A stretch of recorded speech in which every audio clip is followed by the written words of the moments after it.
A-Man, say man, this is the A-Man Show, back at it again for more content. Back in action after a hard month and a month of not posting anything. Besides the point, I'm back for an NFL video that I really wanted to make, and that is the Indianapolis Colts. Now, ever since the Texans trade for Stephon Diggs, many people, including me, thought the AFC South Division is for the Texans taking in a cakewalk. Well, we are sadly mistaken, because if we really delve deep into this Colts roster, you will see that they are a legit threat to the Houston Texans for the division title. With Anthony Richardson coming back from a season-ending injury and adding more pieces on offense and defense, such as drafting latu in the first round and later Adonai Mitchell in the second round, while keeping the rest of the roster intact, the Colts are due for a breakout season this year. And it's another step forward for this organization after the Andrew Luck era. So in this video, I'm finna discuss why the Indianapolis Colts are the biggest sleepers in the NFL. But first, make sure y'all subscribe. I post NBA and NFL content. Turn on post notifications so that way you don't miss anything new from me. Anyways, stay tuned and enjoy the vid. After Andrew Luck retired from the NFL in 2019, there has been a lack of quarterback stability over the years, and that often prevented the organization from moving forward. Now, there are other factors that contributed to this, such as the abysmal coaching of Frank Reich, definitely played a factor to the demise of the Colts, but despite that, QBs such as a washed-up Phillip Rivers, a backup QB in Jacoby Brissett, a washed-up Carson Wentz, and a washed-up Matt Ryan. Dysfunctional QB play has contributed to the Colts missing the playoffs 3 out of the 4 seasons. Because of that, the Colts are in need of a franchise QB that can put them over the top. They already have an elite running game in Jonathan Taylor. They also have Michael Pittman Jr., who's one of the more underrated receivers in the league, and most importantly, an elite offensive line and a good and underrated defense.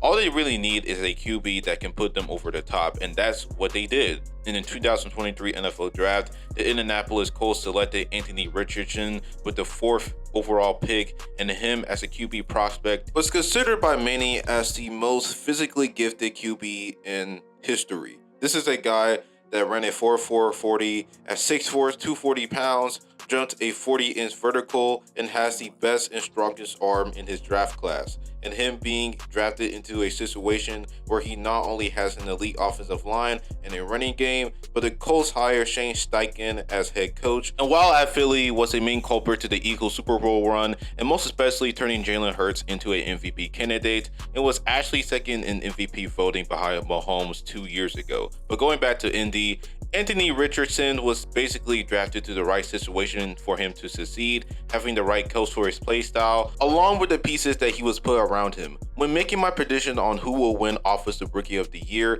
I picked either Bryce Young, in which I was terribly wrong on that, and Bijan Robinson, which I was also wrong on.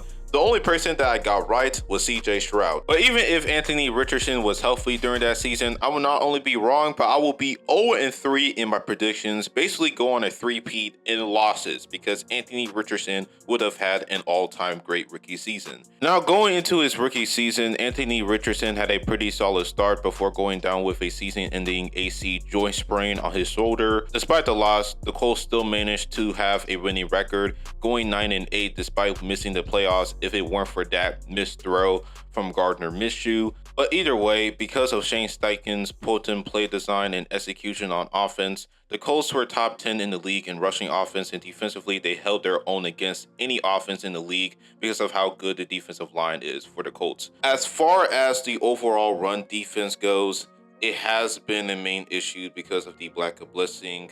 And as far as the talent on defense, they are lacking, especially in the secondary department. Of course, you got Kenny Moore, who has been one of the more underrated, not just corners, but players in the league. He has been a great tackler and blitzer on this team and can cover as well, allowing 9.3 receptions per game, which is the 7th lowest average among starting corners, and allowed 0.93 yards per coverage in the slot, which is the 6th lowest rate among starting corners. Aside from him and Julian Blackmon, the secondary unit is pretty anus. They missed out on L'Jarius Sneed, and that would have been a perfect fit alongside Kenny Moore.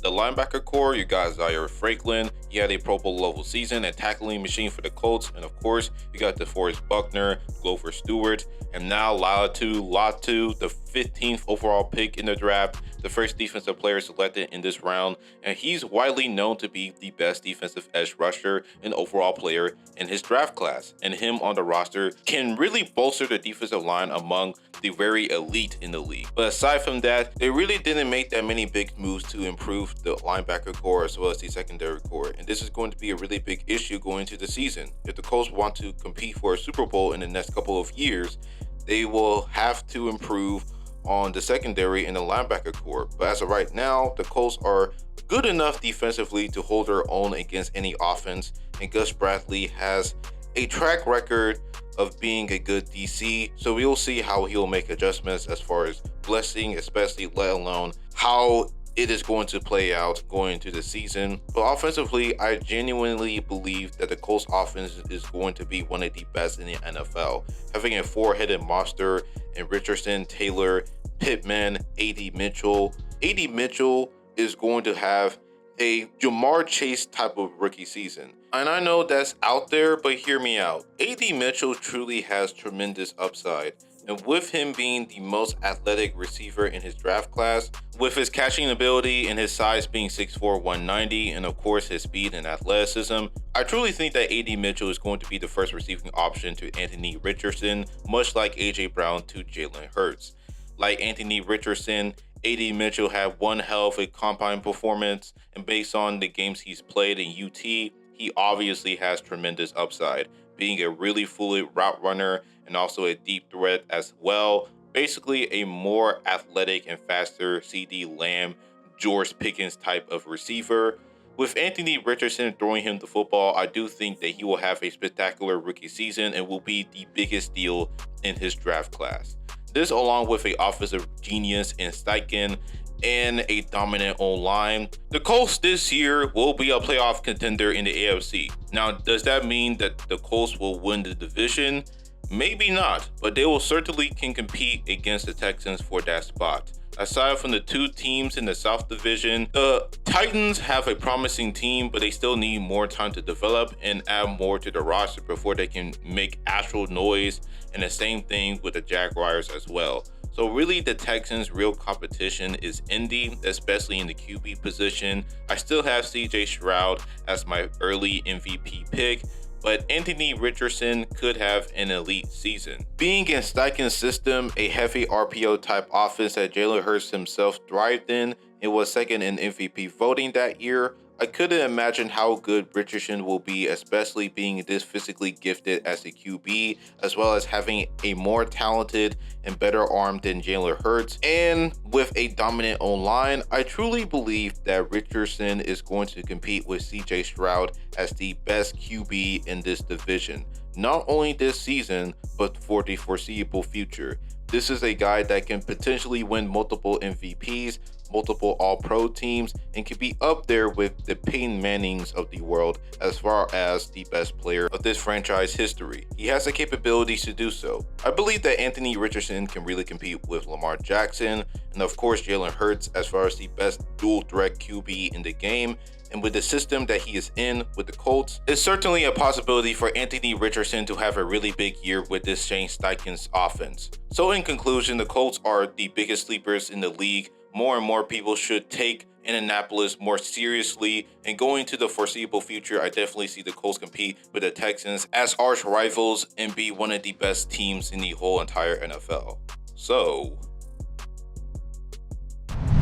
thank y'all for watching this video. Sorry for not making a vid for over a month because of things I had to do last month, so I didn't really have the time to make videos. But now that's done, expect me to post at least 1 or 2 videos each week going into the month of July. And if you enjoyed this video, give it a thumbs up and be sure to comment your thoughts about the Colts and are they a playoff team. Let me know in the comment section below, and also subscribe to this channel, turn on post notifications, and that is all.